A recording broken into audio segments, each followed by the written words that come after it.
नमस्कार, मैं हूं संतोष। सिटी न्यूज वैन रीवा की सांध्यकालीन समाचार सेवा में आपका स्वागत है। प्रस्तुत हैं आज की मुख्य खबरें। रीवा संभाग भर से आई महिला बाल विकास का संयुक्त मोर्चा संघ ने कमिश्नर कार्यालय का किया घेराव। 3000 महिलाओं ने घेरा कमिश्नर कार्यालय, जमकर की नारेबाजी। आपको बता दें कि संयुक्त मोर्चा की महिला बाल विकास की महिलाएं विगत 15 मार्च 2023 से पूरे मध्य प्रदेश में सामूहिक अवकाश पर हैं, जिसमें आंगनबाड़ी कार्यकर्ता, सहायिका संघ, पर्यवेक्षक संघ, परियोजना अधिकारी शामिल हैं। अधिकारियों ने जानकारी देते हुए मीडिया को बताया कि बीते 28 मार्च 2023 को मुख्यमंत्री द्वारा लाडली बहना योजना की वीडियो कॉन्फ्रेंसिंग समीक्षा के दौरान जिले में कम प्रगति होने पर महिला बाल विकास विभाग के परियोजना अधिकारियों तथा आंगनबाड़ी कार्यकर्ताओं, सहायिकाओं के विरुद्ध अनुशासनात्मक कार्रवाई करने के निर्देश दिए गए। इस विषय से 15 मार्च 2023 इनके द्वारा सामूहिक हड़ताल की जा रही है।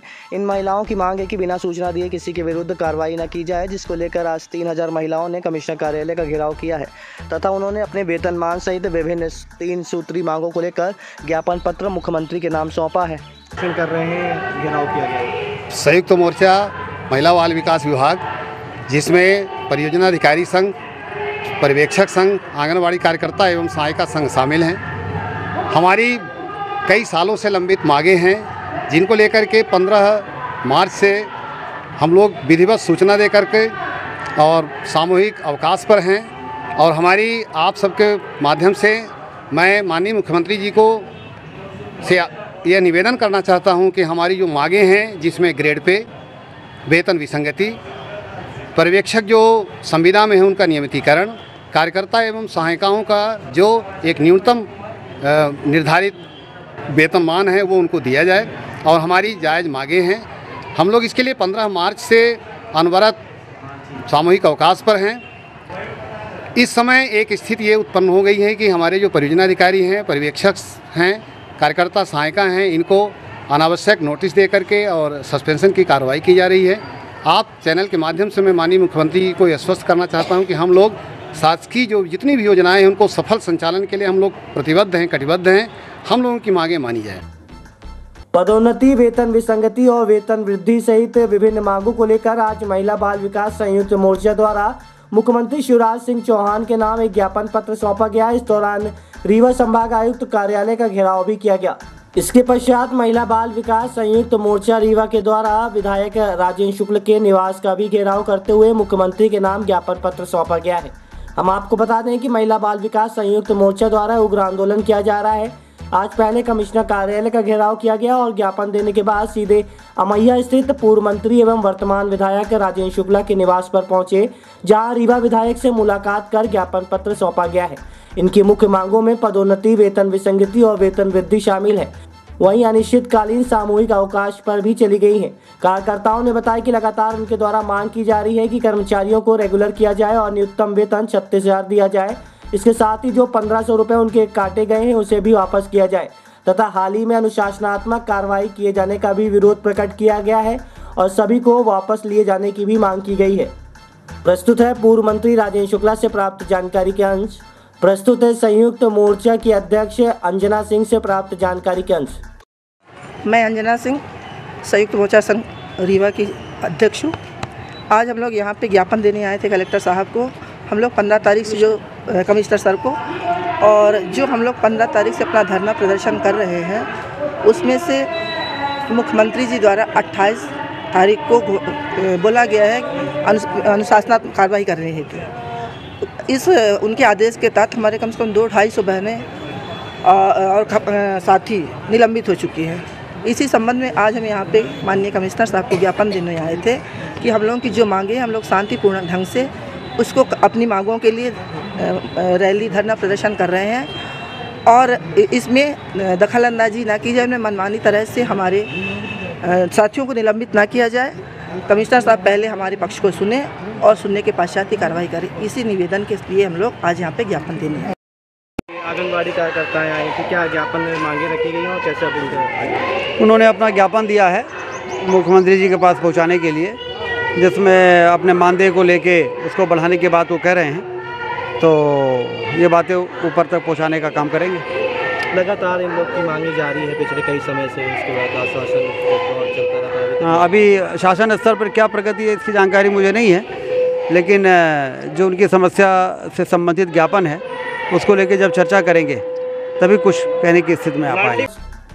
हत्या के प्रयास के मामले में आरोपी को 3 वर्ष के सश्रम कारावास एवं 10,000 रुपए के अर्थदंड से न्यायालय ने किया दंडित। आपको बता दें कि हत्या के प्रयास के मामले में न्यायालय ने सश्रम कारावास व अर्थदंड की सजा सुनाई है। नदना निवासी राम शिरोमणि मिश्रा 21 फरवरी 2016 को खेत से लौट रहे थे। रास्ते में पशुपति प्रसाद के खेत में कांटा पड़ा था, जिसे उठाकर बाड़े में फेंका तो विश्वनाथ ओझा गाली गलौज करने लगे और जादू टोना करने का आरोप लगाते हुए 12 बोर की लाइसेंसी बंदूक से फायर कर दिया। गोली के छर्रे पीड़ित के गाल में लगे थे, जिससे वह घायल हो गया था। पुलिस ने हत्या के प्रयास का मामला दर्ज कर जिला एवं सत्र न्यायालय में सुनवाई के लिए प्रकरण को प्रस्तुत किया। लोक अभियोजक शशि तिवारी ने पैरवी करते हुए आरोपी के खिलाफ साक्ष्य कराए। न्यायालय ने आरोपी की उम्र व मानसिक अस्वस्थता को देखते हुए 3 वर्ष का सश्रम कारावास व 10,000 रुपए के अर्थदंड से दंडित किया है। अर्थदंड जमा न करने पर आरोपी को 6 माह का अतिरिक्त कारावास भी भुगतना पड़ेगा। प्रस्तुत है लोक अभियोजक शशि तिवारी से प्राप्त जानकारी के अंश। मैडम, ये हत्या के प्रयास के मामले में 3 वर्ष की सजा सुनाई गई है। 73 वर्षीय व्यक्ति को क्या मामला था? यह जिला एवं सत्र न्यायाधीश DN मिश्रा जी के यहाँ यह प्रकरण था। यह थाना बैकुंठपुर का मामला है, ग्राम नदना बैकुंठपुर का है। यह इसमें विश्वनाथ ओझा जो 73 वर्ष का था और इसमें फरियादी राम शिरोमणि मिश्रा जी थे। वह राम शिरोमणि मिश्रा अपने प्याज की फसल की निराई कर रहा था और ये विश्वनाथ ओझा अपने छत पर खड़ा था और फिर यह निराई करने के बाद बगल के खेत में जाने लगा और रास्ते में कांटा पड़ा, उसे उठाकर फेंक दिया। तब यह जो इसमें आरोपी था विश्वनाथ ओझा, वह फरियादी राम शिरोमणि को कहने लगा कि तुम जादू टोना करते हो। इसी बात के लिए विवाद हुआ और विवाद पर आरोपी विश्वनाथ ओझा ने अपने लाइसेंसी बंदूक से उसे फायर कर दिया, जिससे उसके गाल में चोट लगी तथा आसपास के लोग भी वहां पर आ गए और घटना की रिपोर्ट फरियादी राम शिरोमणि ने बैकुंठपुर थाना में की थी, जिस प्रकरण में आज सजा सुनाई गई है। और माननीय सत्र न्यायाधीश ने आरोपी का 302 307 सिद्ध पाया है और उसमें 3 वर्ष का सश्रम कारावास तथा 10,000 रुपये के अर्थदंड से दंडित किया है तथा अर्थदंड न अदा करने पर 6 माह का सश्रम कारावास भुगताया जाएगा। और जो 10,000 रुपये अर्थदंड से दंडित किया गया उसमें से 5,000 रुपये फरियादी को दिया जाएगा। मामले में 73 वर्ष का शायद इसलिए उसके सजा मानसिक अस्वस्थता के कारण उसे 3 वर्ष का सारा उम्र और मानसिक अस्वस्थता के कारण उसे 3 वर्ष का दिया। किस कारण का हो रहा था? क्या कारण क्या था जिसके कारण उसने गोली चलाने की अवस्था आ गई? आपस में विवाद करने लगे और इसी पर वो गुस्सा कर उसको अपने बंदूक से फायर कर दिया था।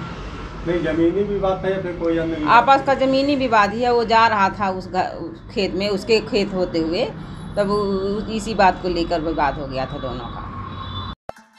अडानी को बचाने मोदी सरकार घोट रही लोकतंत्र का गला, राहुल गांधी को बनाया जा रहा है निशाना। भारतीय राष्ट्रीय कांग्रेस लोकतंत्र को बचाने के लिए सब कुछ करेगी, बोले राजेंद्र शर्मा, ग्रामीण अध्यक्ष जिला रीवा। आपको बता दें कि आज एक जिला कांग्रेस कमेटी रीवा के द्वारा एक प्रेस वार्ता का आयोजन किया गया। इस दौरान शहर अध्यक्ष लखनलाल खंडेलवाल, ग्रामीण अध्यक्ष राजेंद्र शर्मा उपस्थित रहे। आपको बता दें कि एक बयान के आधार पर राहुल गांधी को न्यायालय के द्वारा दोषी ठहराए जाने के बाद संसद से उनकी सदस्यता समाप्त कर दी गई थी, जिसके बाद कांग्रेस पार्टी के साथ देश भर में विपक्ष उनके साथ आकर खड़ा हो गया है और इस निर्णय को तानाशाही रूप से दिया गया फैसला बताने लगा है। बता दें कि लगातार कांग्रेस पार्टी के द्वारा भी जिले में लगातार प्रदर्शन का दौर जारी है। आए दिन सत्याग्रह एवं कई तरीके के प्रदर्शन किए जा रहे हैं। इसी कड़ी में आज जिला कांग्रेस कमेटी के दोनों अध्यक्षों के द्वारा एक प्रेस वार्ता आयोजित कर मोदी सरकार पर कई गंभीर आरोप लगाए गए हैं। अभी प्रश्न पूछते हैं संसद में अडानी जी के खिलाफ, अडानी जी के रिश्ते सरकार से क्या है, इसको लेके जैसे ही प्रश्न पूछते हैं वैसे ही वो पूर्णेश मोदी जी पुनः कोर्ट पहुंचते हैं और हाई कोर्ट में जो उन्होंने रोकने की अर्जी लगाई थी वो उसको वापस ले लेते हैं। देखिए, फरवरी 16, 2023 को उन्होंने वापस ली और मार्च 23 में ट्रायल कोर्ट ने राहुल गांधी को दोषी ठहरा दिया। यहाँ हिंदुस्तान में हाई कोर्ट में आप कोई अर्जी लगाओ और फिर उसका परिपालन आप परिणाम के रूप में डिस्ट्रिक्ट कोर्ट में करा लो 1 महीने के अंदर, 10 दिन के अंदर, 20 दिन के अंदर, ये असंभव लगता है। पर ये सब हो रहा है। ये क्रोनोलॉजी है जिसको आप ऐसे समझ सकते हैं। फिर ट्रायल कोर्ट क्या करता है, राहुल गांधी जी को मानहानि के केस में 2 वर्ष की सज़ा सुनाता है। 2 वर्ष की सज़ा मानहानि के केस में उच्चतम सज़ा होती, हाईएस्ट पनिशमेंट है। मानहानि के केस में जनरली ऐसा होता है कि आपको 1 दिन की सज़ा होती है, 8 दिन की सज़ा होती है, या आपको सुबह से शाम तक खड़े रहने की सज़ा होती है कोर्ट में, इस किस्म की होती है। 2 वर्ष की सज़ा उच्चतम सज़ा है। महात्मा गांधी को एक सांसद के द्वारा अपशब्द बोले जाते हैं, हमारे राष्ट्रपिता हैं, अवमान्य केस नहीं लगता, मानहानि नहीं होती। अनुराग ठाकुर केंद्रीय मंत्री अगर कोई आपत्तिजनक बात करते हैं तो केस नहीं होता।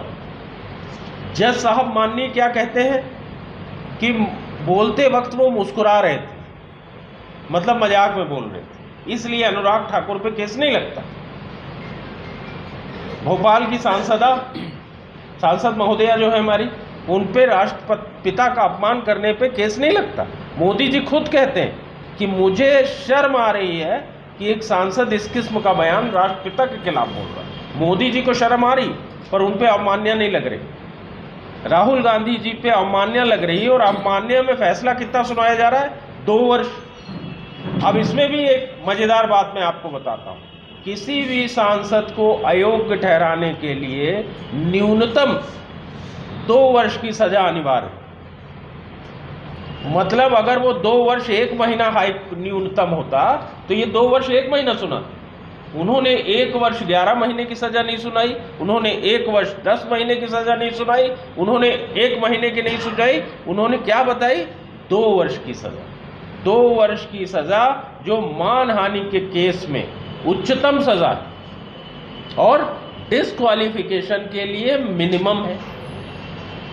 अब ये क्यों हुआ, इसके पीछे के कारण स्पष्ट बात है कि राहुल गांधी जी का जो प्रश्न है अडानी जी को लेके, उसने सरकार को भयभीत किया।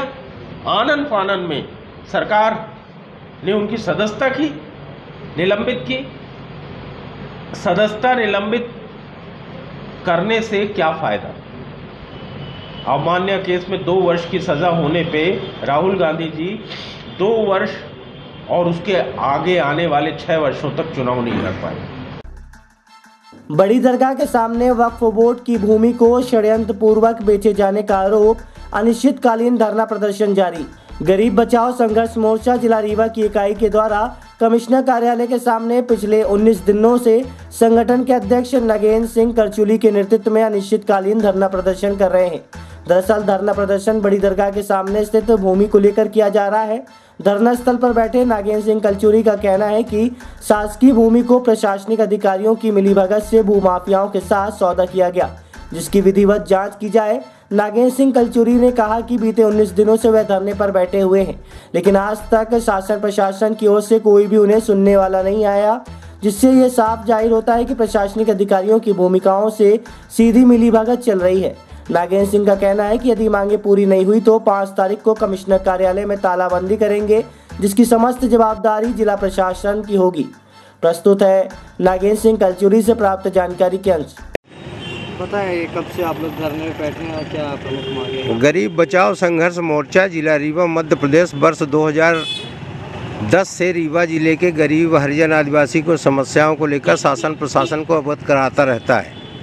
गरीबों की विभिन्न समस्याओं को लेकर मोर्चा के द्वारा दिनांक 13 मार्च 2023 से आयुक्त कार्यालय के पास मोर्चा के कार्यकर्ताओं द्वारा क्रमिक भूख हड़ताल की जा रही है। भूख हड़ताल के आज 19वें दिन हो गए, लेकिन जिला प्रशासन का कोई भी जिम्मेदार अधिकारी समस्याओं से अवगत होने नहीं आया और न ही धरनार्थियों को धरना खत्म करने की पहल की गई।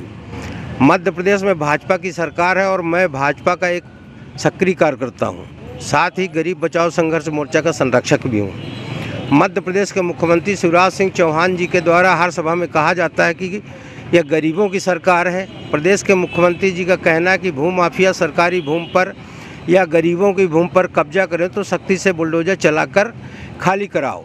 ताकि उक्त भूमि गरीबों को बसने के लिए दी जा सके।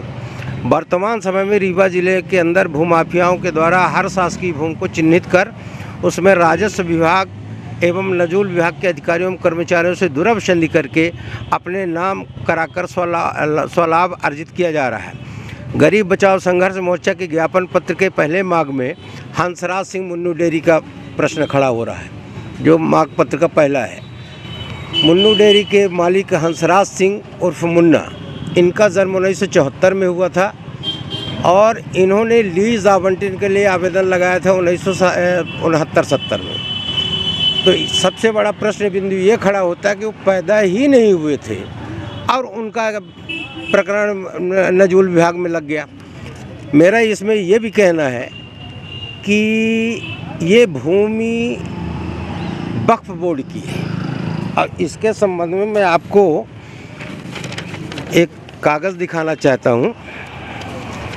ये रीवा के महाराजा अजीत सिंह जूदेव के द्वारा दी गई थी भूमि 200 वर्ष पहले, मैंने हमारे मुस्लिम समाज की। करते कराते इसमें भूमाफियाओं द्वारा कब्जा किया गया और आज ये परिस्थितियां निर्मित हो गई कि 2012 में इनको नजूल भूमि से हटाने का वक्फ बोर्ड ने अपना निर्णय किया। तो अर्जुन सिंह उर्फ मंगलेश्वर सिंह 2012 में बेदखली का आदेश हुआ और आपके कलेक्टर को दिया गया कि भाई इनको हटाइए और इसमें कब्जा दीजिए, उन्होंने नहीं दिया। अब सबसे बड़ी बात ये है कि जब ये भूमि शासकीय नजूल की है तो हंसराज सिंह मुन्ना ने रीवा नगर के इन लोगों को एक तो भूमि बेची है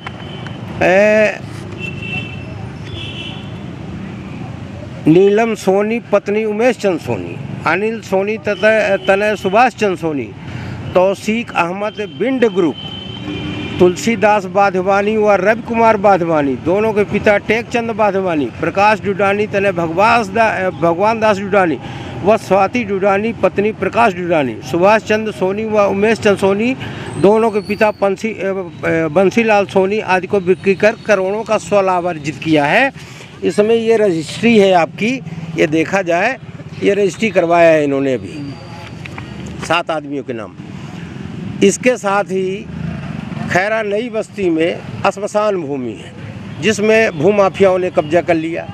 देवी मंदिर है, उसकी शासकीय भूमि को कब्जा कर लिया भूमाफियाओं ने।